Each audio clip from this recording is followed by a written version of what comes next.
Hello and welcome to Lavneesh sir की class. आज की शिक्षा निदेशालय राष्ट्रीय राजधानी क्षेत्र दिल्ली की वर्कशीट नंबर 33 जो कि कक्षा 8वीं के विद्यार्थियों के लिए है।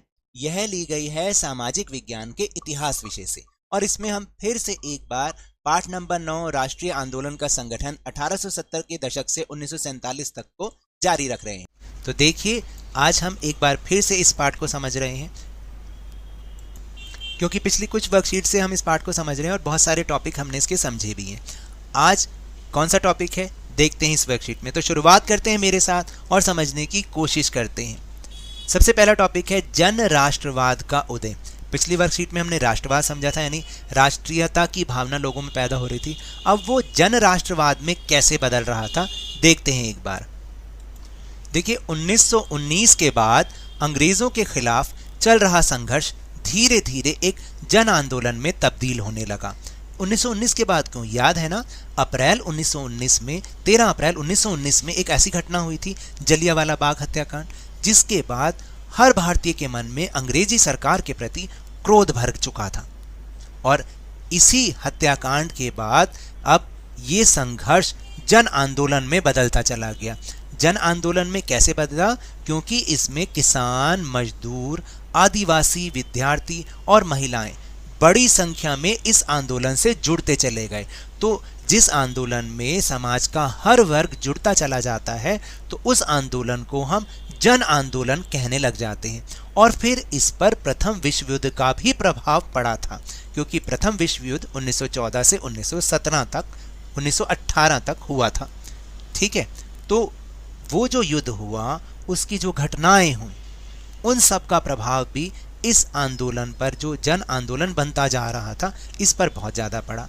आखिर ऐसा क्या हुआ, क्या प्रभाव पड़ा और उससे क्या हमारे भारतीयों को लाभ हुआ या नुकसान हुआ, तो देखते हैं।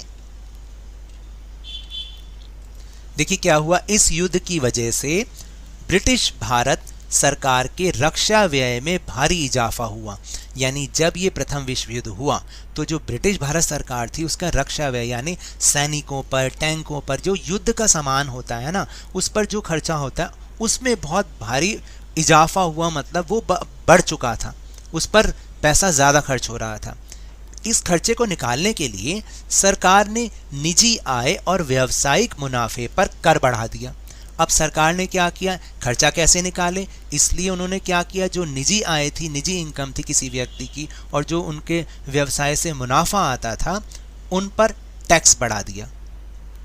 फिर क्या हुआ, सैनिक व्यय में इजाफे तथा युद्धक आपूर्ति की वजह से ज़रूरी कीमतों की चीज़ों में उछाल आ गया।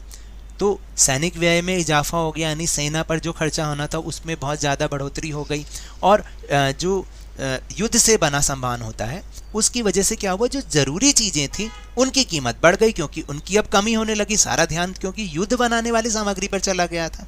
तो आपको पता है कि इससे क्या हुआ, औद्योगिक वस्तुओं की मांग में वृद्धि तथा अन्य देशों से भारत आने वाले आयात में कमी के परिणाम स्वरूप भारतीय उद्योगों का विस्तार हुआ। यानी जब सारा ध्यान सेना और सेना पर से संबंधित बनी हुई चीज़ों पर चला गया तो जो दूसरी वस्तुएं थी उनके आयात में कमी हो गई बाहर, क्योंकि इंग्लैंड में भी वही सब हो रहा था। इंग्लैंड इनमें से एक मेन देश था युद्ध लड़ने वालों में से, तो उसका सारा ध्यान तो अभी सेना और उस पर जो उसके लिए ज़रूरी सामान होता है उस पर चला गया। बाकी सामान पर उसने ध्यान नहीं दिया, इसलिए भारत जो चीज़ें आती थी विदेश से वो भी आनी कम हो गई। अब इसका फ़ायदा हमारे भारतीय उद्योगों को हुआ और भारतीय उद्योग धीरे धीरे पनपने लगे और फैलने लगे। युद्ध की वजह से सेना में सिपाहियों की भर्ती हुई, जिन्हें दूसरे देशों में युद्ध के लिए भेजा गया। अब क्योंकि ये विश्व युद्ध था तो इंग्लैंड ने क्या किया, भारत से भी सिपाहियों की भर्ती की और उन्हें दूसरे देशों में युद्ध करने के लिए भेज दिया। फिर वापस आकर सिपाहियों ने साम्राज्यवादी शक्तियों के शोषण को विस्तार से बताया और भारत में औपनिवेशिक शासन का विरोध किया। जब ये सिपाही बाहर गए, उन्होंने बाहर सारी परिस्थितियों को देखा कि किस तरह से साम्राज्यवादी शक्तियाँ शोषण करती हैं दूसरे छोटे देशों का, अब उन्हें गुलाम बना बना के। तो उन्होंने भी फिर जब भारतीय औपनिवेशिक शासन, जो भारत में अंग्रेजों का शासन था, उनका विरोध किया। किसने? सिपाहियों ने। और साथ साथ 1917 की रूसी क्रांति के कारण किसानों और मजदूरों के संघर्षों के समाचार, समाजवादी विचार बड़े पैमाने पर फैलने लगे थे, जिससे भारतीय राष्ट्रवादियों को नई प्रेरणा मिलने लगी थी। भाई रूसी क्रांति के कारण क्या, रूसी क्रांति क्या थी? आपने आगे हम जब 9th क्लास में जाएंगे उसमें हम समझेंगे कि रूसी क्रांति में जो आम लोग थे, किसान थे, मजदूर थे, उनके संघर्ष द्वारा ये क्रांति हुई थी। तो ये विचार जब भारत में भी आए तो समाजवादी विचार फैलने लगे और इसका जो राष्ट्रवादी लोग थे उन पर असर पड़ा और हमारे राष्ट्रवाद को एक नई प्रेरणा मिली। तो चलिए अब हम चलते हैं अपने प्रश्नोत्तर की ओर। तो पहला प्रश्न है कि 1919 के पश्चात अंग्रेजों के खिलाफ चल रहा संघर्ष जन आंदोलन क्यों कहलाने लगा? तो देखिए इसका उत्तर है कि 1919 के बाद अंग्रेजों के खिलाफ चल रहा संघर्ष धीरे धीरे एक जन आंदोलन में तब्दील होने लगा, क्योंकि किसान, मजदूर, आदिवासी, विद्यार्थी और महिलाएं बड़ी संख्या में इस आंदोलन से जुड़ते गए और इस पर प्रथम विश्व युद्ध का भी प्रभाव पड़ा। फिर इसके बाद है दूसरा प्रश्न, भारतीय उद्योगों के विस्तार में प्रथम विश्व युद्ध किस प्रकार सहायक सिद्ध हुआ? यानी भारतीय उद्योगों को क्या फायदा हुआ प्रथम विश्व युद्ध से? तो देखिए प्रथम विश्व युद्ध के कारण औद्योगिक वस्तुओं की मांग में वृद्धि तथा अन्य देशों से भारत आने वाले आयात में कमी, इसके फलस्वरूप भारतीय उद्योगों का विस्तार हुआ। और फिर आखिरी प्रश्न यानी प्रश्न नंबर 3, प्रथम विश्व युद्ध और 1917 की रूसी क्रांति ने किस प्रकार भारत के राष्ट्रीय आंदोलन पर प्रभाव डाला? तो देखिए इसके 3 कारण, ये 3 पॉइंट्स मैंने बनाए, ये 3 अंक का प्रश्न है।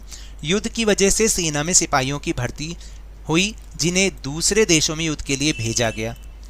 वापस आकर सिपाहियों ने साम्राज्यवादी शक्तियों के शोषण को विस्तार से बताया और भारत में औपनिवेशिक शासन का विरोध किया।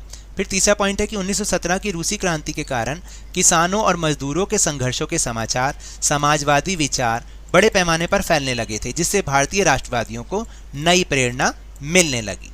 तो ये प्रभाव पड़ा था हमारे भारत के राष्ट्रीय आंदोलन पर। तो ये तो थी आज की वर्कशीट। अगर मेरे इस तरह समझाने से आपको थोड़ा सा भी समझ में आया हो तो इस चैनल को ज़्यादा से ज़्यादा सब्सक्राइब कीजिए, लाइक कीजिए और बहुत ज़्यादा शेयर भी कीजिए। और हम मेरे साथ इसी तरह आसानी से वर्कशीट को समझते रहिए, लेकिन ध्यान और मन लगाकर पूरी मेहनत और लगन के साथ ऑनलाइन ही सही पढ़ते अवश्य रहिए।